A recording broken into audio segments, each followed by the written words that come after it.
যে মমতাকে ভোট দেবে না সে জাহান্নামে যাবে। অর্থাৎ মুসলমান, মমতাকে তোকে ভোট দিতে হবে। কে লিখছে? আমি লিখছি।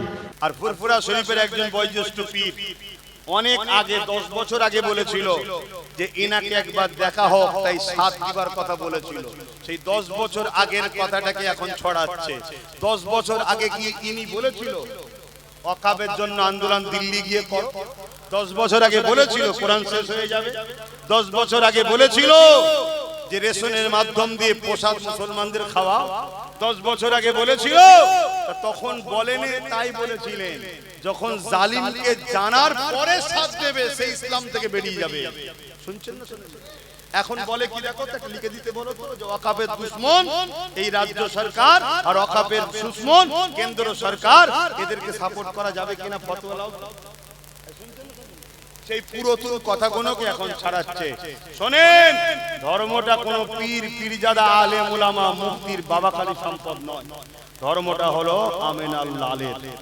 তাই রাসূলুল্লাহর হাদিস বলে যাচ্ছি, কোন জালিমকে জানার পরও কোন মুসলমান যদি শক্তিশালী করার জন্য তার সাথ দেয়, ওই মুসলমান ইসলাম থেকে বেরিয়ে যাবে।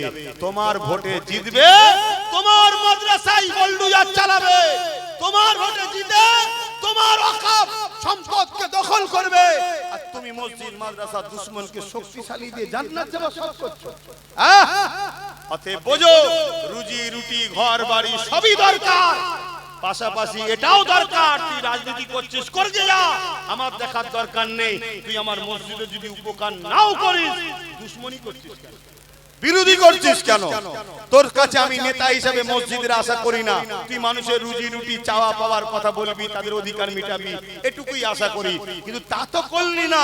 উপরন্তু এই বাংলায় আস্তে আস্তে আস্তে আস্তে ঢুকাচ্ছে না ঢোকে না? বলো, এই বাংলায় খুব ভালো করে একটা কথা শুনবেন, যখন ঘাস ছিল না বাংলায় গরুও ছিল না। শুনছেন তো নাকি? বাংলায় যেই ঘাস ফুটেছে গরুও ঢুকেছে। তাহলে গরু তাড়াতে চান, তাহলে আগে ঘাস মারুন। ঘাস থাকবে না, গরুও থাকবে না। কথা কিছু মাথায় ঢুকছে না ঢোকে না? আমার কথায় কি কষ্ট পেলেন?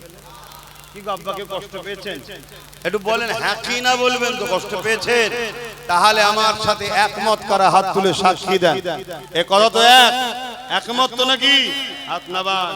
আমি আবার বলে যাচ্ছি, তুই যখন টিপবেন আব্বাস সিদ্দিকী দেখছে না তো, 1000 টাকা দিয়েছে তো, হ্যাঁ 2000 দিয়েছে তো, কিন্তু মনে রেখে দিও আল্লাহ দেখছে না, দেখেন।